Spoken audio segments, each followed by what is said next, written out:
that drinking and smoking and things like that are harmful to the body. Well, there's no denying that. But may I suggest that we be consistent, and that obesity and eating of an excess of foods that is harmful to the body, it'd be hard for you to participate in overeating and make much sense to somebody who's smoking a cigarette when they're as thin as a pencil. They're not going to think you very consistent or fair in your argument. So be careful and be consistent in making such an argument. So, number one, does it weaken you spiritually? Does it hinder Christianity? Does it harm your body? And number four is, and I think this is one of the better ones to ask, do godly people do it? Look at the people around you today. Now, there are people in this audience that you may not know, but there are people in this audience that you do know. And maybe if you're a visitor, you know very few people here, but you know people back at home. Think of someone that you consider godly. When you're deciding what you will wear, or should you go to a certain activity, there's a good question to ask. Do godly people do this? People that there's no question about their godliness. That's a fair question. It's a good question. It is a question that makes you get honest about the matter. So there are four questions. Now, finally, this morning, I want to address some of those things that I mentioned earlier. Well, I mentioned them briefly. Let me get my transparency back and show it to you. This one. See those 5 things? Those are 5 things that the elder specifically suggested that ought to be addressed. So let's use those same scriptures now that I've brought to your attention that give you the instruction from God, the principles by which you make these decisions, and make application of these.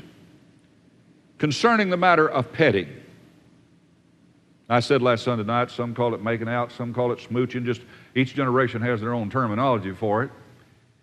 But the matter of petting, this question needs to be asked. Will it encourage unlawful desires?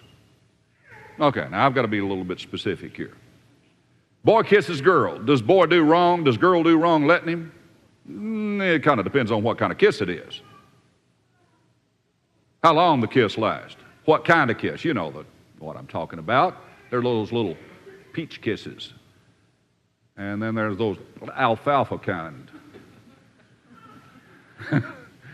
Different kinds of kisses. And how long it lasts. The circumstances. Where do you touch each other? How do you touch each other? How long you touch each other? You see, a husband and a wife have a right to enjoy each other's body. They have a right to engage in that activity that leads to sexual intercourse. But if you're not married, you don't have a right to participate in that. And it is sinful, according to Galatians 5:19, because it's lascivious. It's sinful for you to engage in that activity that causes you to desire that which is unlawful. Fornication's unlawful. Sexual activity is unlawful before marriage, and to engage in that which leads to unlawful desire is likewise wrong. Therefore, if you're going to decide whether you're going to get off to yourself somewhere and make out for a while, you better consider that.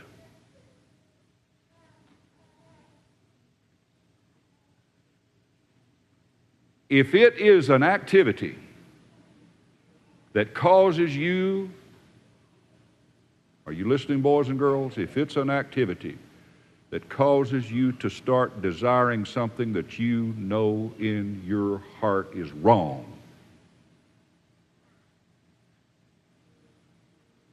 then nobody should have to paint you a picture telling you that's something you shouldn't be doing. Use your head. Here's a good question about social drinking. Will it weaken your influence? Okay, so drunkenness is a sin. But what about just drinking a beer a day? Well, will it weaken your influence? How will people perceive it? You're at a party and all the beer's on ice. Are you going to pop the top and drink one like everybody else? What will it do to your influence as a Christian? What if somebody there as a part of that party is somebody who is not a Christian, and later the opportunity presents itself for you to talk to that person about becoming a Christian? You see how it's just principles that you consider, questions that you ask. If I'm going to do this, see, I can't stand here and tell you that if you ever put any liquid in your mouth that has any alcohol in it, you're going to hell. First of all, I'd have to include NyQuil in that. You took a little bit of NyQuil, it has alcohol in it. So I can't stand here and tell you that. But somewhere between the point of not being a drunk and being a drunk, a person takes steps and makes decisions that leads to that drunkenness, and that affects one's influence. And the Christian has got to understand that there are just some things you don't do. And years ago, I had an ex-alcoholic say to me, he said, nobody ever became an alcoholic. Nobody ever became an alcoholic till he took the first drink. You have to take the first to take the second, the third, the fourth, the fifth. But there's a good question that needs to be asked. And then concerning dancing, here's a question that I think appropriate, is would the same action be appropriate if there were no music? Now, I think I've told you this story before. Did you ever hear about the daddy that walked into the room where his daughter was dancing with her boyfriend, and he hauled off and hit the boy and threw him out the front door because the daddy was deaf and couldn't hear the music? And he saw what that boy was doing to his daughter. You got that scene in your mind? He couldn't hear any music. All he could see was the bodily actions of that boy right in front of his girl. And he hit him and knocked him out, or knocked him down and threw him out the front door. You think about the kind of dancing that's done today.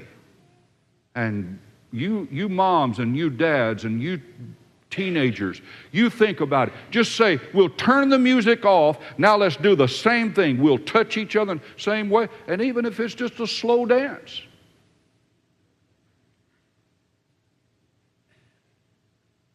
Does somebody that's not your husband or wife have the right to be that close to you and touch you in that way? See the point? Don't make it okay just because there's music. You go back on this one to the first question as well. Again, for the constraint of time, let me just pull the sheet off and you look at these last two. Concerning smoking, can you recommend it? Can you recommend that somebody do this? I remember how repulsed Phyllis and our kids were one time out at the bowling alley when we saw a family giving cigarettes and beer to a little boy who was about 2 years old. and he was puffing up a storm and drinking. And I know how that made us feel. What if he were 12? And could you turn around and say, this is something that you ought to do. This is something I recommend that you do. You see the point? And then will it encourage improper thoughts? You may put on a dress, girls, or guys, you may put on an outfit that to you is just being fashionable.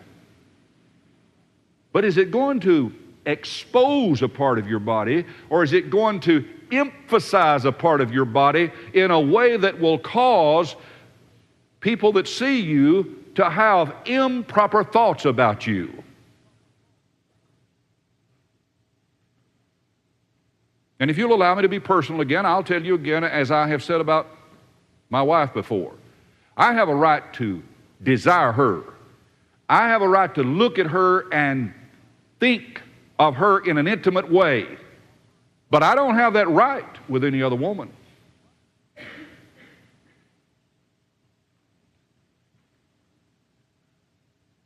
And you don't have that right until you're married, and then only with the person to whom you're married.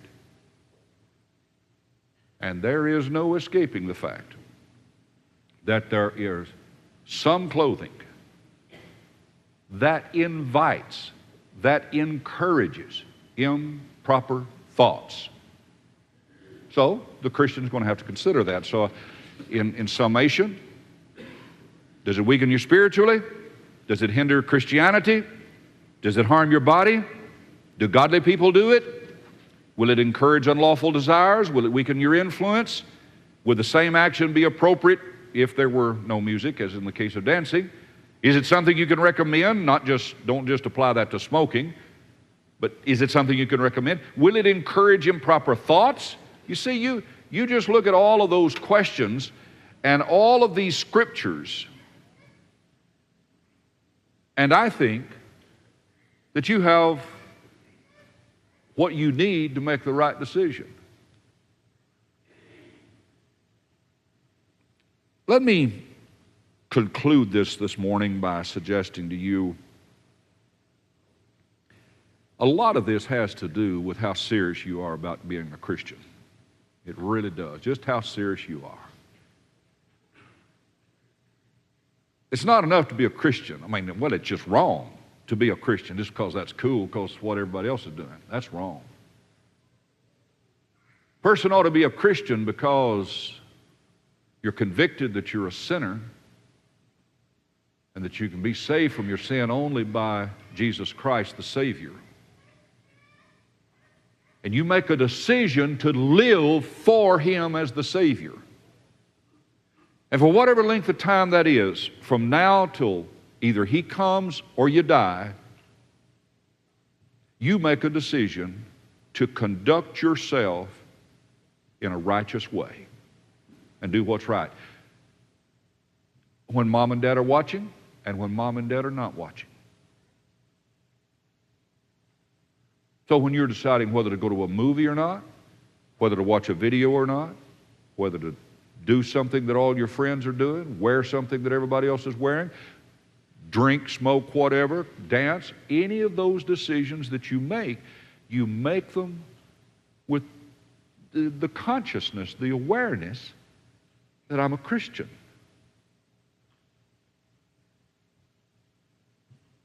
I don't like the idea. Somebody said, well, I can't do it because I'm a Christian. But take the same words with a different attitude and say, I don't do that because I'm a Christian. See how different that is? I don't do it because I'm a Christian. I'm separated from the world of sin. And that which is sinful, I don't do. That which leads to sin, I get away from. Can I say it again? That which is sinful, I don't do it. And that which leads to sin, I don't do it. I'm keeping my distance.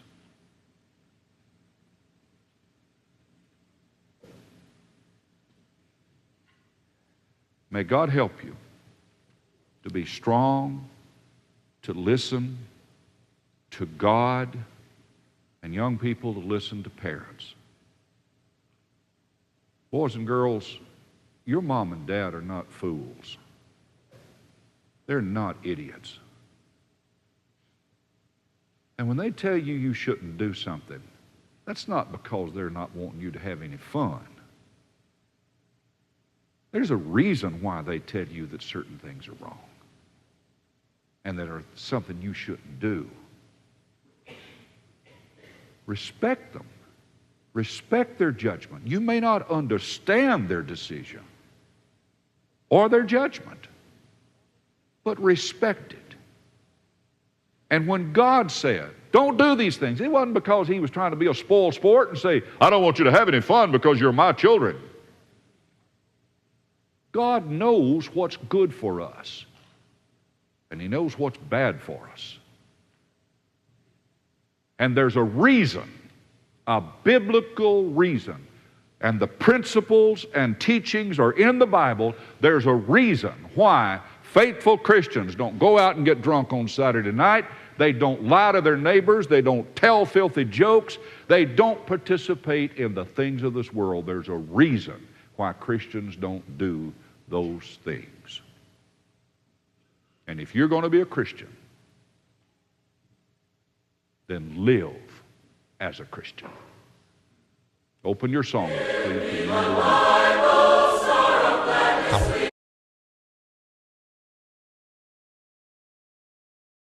Selected. Screen recording. Button. Selected. Screen recording. Button.